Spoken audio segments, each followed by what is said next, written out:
Moyoko Uchima Nishiwa puts on an amazing performance against Coco Gauff, but would eventually fall short. As always, this video is brought to you via the Doctrine of Fair Use, the Fair Dealing, and the Digital Millennium Act. At one point in the third set, Coco Gauff had so many jump backhands. I thought it was a layup line. I thought she was playing basketball like her dad. But listen, guys, let's break down this match because a lot of fans are disappointed in what they saw. The first set, I felt Coco came out and she played safe tennis, right? Conservative tennis, wasn't too aggressive. She broke Uchima. Uchima broke back. But Coco would eventually get the break in the 10th service game and take the first set. The second set, I felt Coco came out flat. She was broken right away to start. And Uchima looked really good in the second set. A lot of what I saw from Uchima, just winning and scoring a lot of points about midcourt. She plays a lot of doubles. That's that no man's land area. It's very tough if you're indecisive. And look, Petkovic said some really good things. She said sometimes Coco looked indecisive, and I agree about midcourt. She said, look, you got to commit. Some of the shots she's hitting, she doesn't seem like she's fully committed in them, and it's giving Uchima the upper hand in some of these rallies.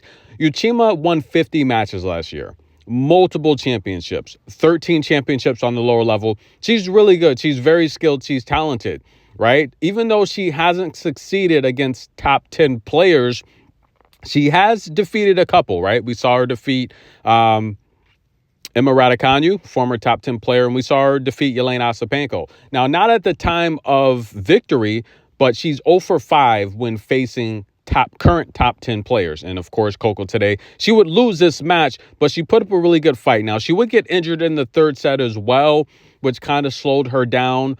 But I don't think that had anything to do with Coco's victory here. Coco's win primarily, and look, you have to understand, we're in the desert here.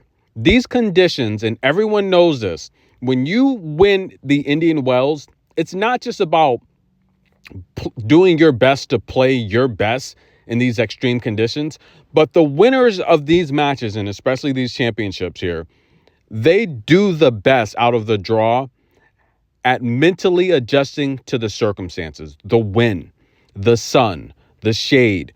That's right, guys. These playing conditions, it's the desert. It's literally 80 degrees during the day, 30 degrees at night.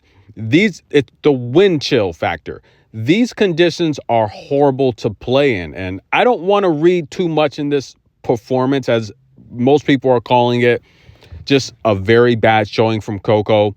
I don't want to read too much into it because I think the serve, it was very windy. It's been windy all week here.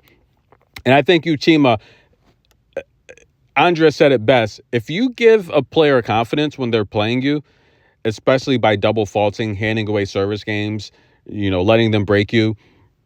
And I wouldn't say letting them break you, but, you give your opponent confidence. They're already playing the best ever tennis, knowing that if they beat you, Coco, the most popular player on tour, the face of tennis, you saw this sold out crowd.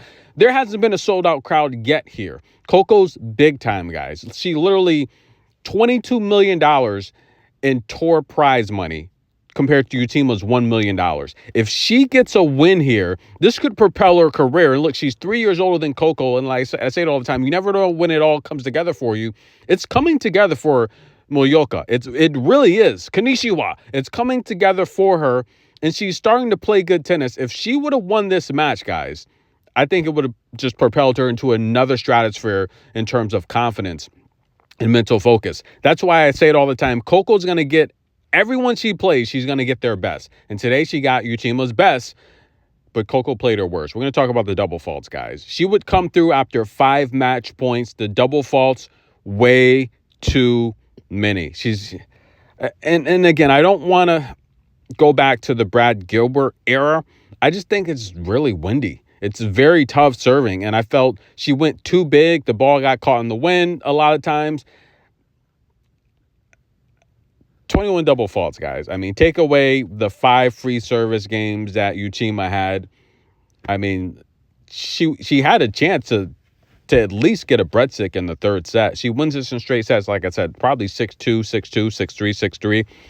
Next up is Sakkari, guys. Now, Sakkari is one of the few players on tour that still own the head-to-head against Coco 5-3. Last time they played was at Indian Wells last year.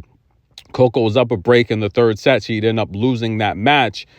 It's going to be a tough match, guys, because Sakkari, I do feel, even though she's struggling, she's not playing well, it's going to be a ball striking competition. I think Coco's going to have the upper hand if she can use her great two-way play at the net, defending and then coming forward to kind of shorten the court against Sakkari, who wants to stretch her with their forehand. I think she'll have the advantage there, but Sakkari, again, she has nothing to lose. She hasn't been playing well, and Coco has been playing well. This is why I was so upset at Coco not playing one of those 500 tournaments after the Australian Open. It takes so long to gain that type of forms. At one point, she had won 22 out of 24 matches. Now, I mean, after losing 3, she's 1-4 in her last 4 matches, or should I say 1-3 in her last 4 matches.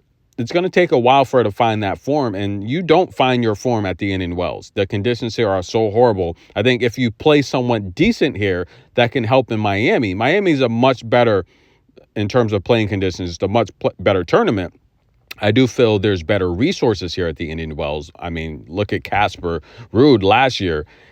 He doesn't like Miami, and I think a lot of stars possibly don't, because it's just crammed up into the Hard Rock area. I mean, the old place where they used to play the Miami Open, if they could get the approval from the state to kind of refurbish that arena, that was a much better tennis atmosphere than Miami. Miami's too congested. There's too much going on there.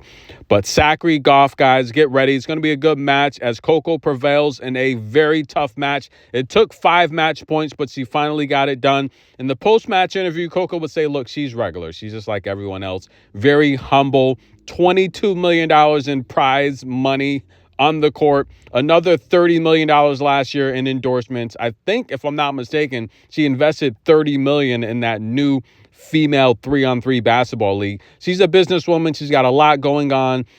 She has press, media obligations, and I just feel right now maybe she's got a little bit too much going on. Maybe scale back her schedule a little bit, focus a little bit more on tennis in the game. I thought she looked a little rusty. If I had to grade her performance on a scale from 1 to 10, I would say for most of the third set, she played about an 8, but down the stretch, overall, I would say she played about a 5.5 to a 6. She didn't play that well today, but a lot of that comes from being off, having not played so much, having so much going on off the court. She's a rock star. There's mobs of fans just hounding her for pictures and autographs, interviews.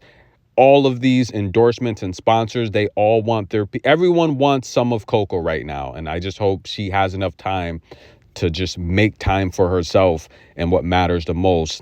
And that's being a professional tennis player. I think she'll get back on track against Sakkari, guys. A very rough showing today. But like she said, hey, at the end of the day, all it matters is she gets the win. But very humble, guys. We love the humble Coco. She feels she's just a regular person like everyone else. What an amazing, classy woman to be a role model for these upcoming ladies that want to be tennis stars or just professional athletes in general. Coco Gauff escapes a scare in 3 sets, a third set tiebreak. Coco Gauff will take on Sakkari next. Tennis in a minute. Like the video, show some love. I'll give you a rundown on the day coming up soon.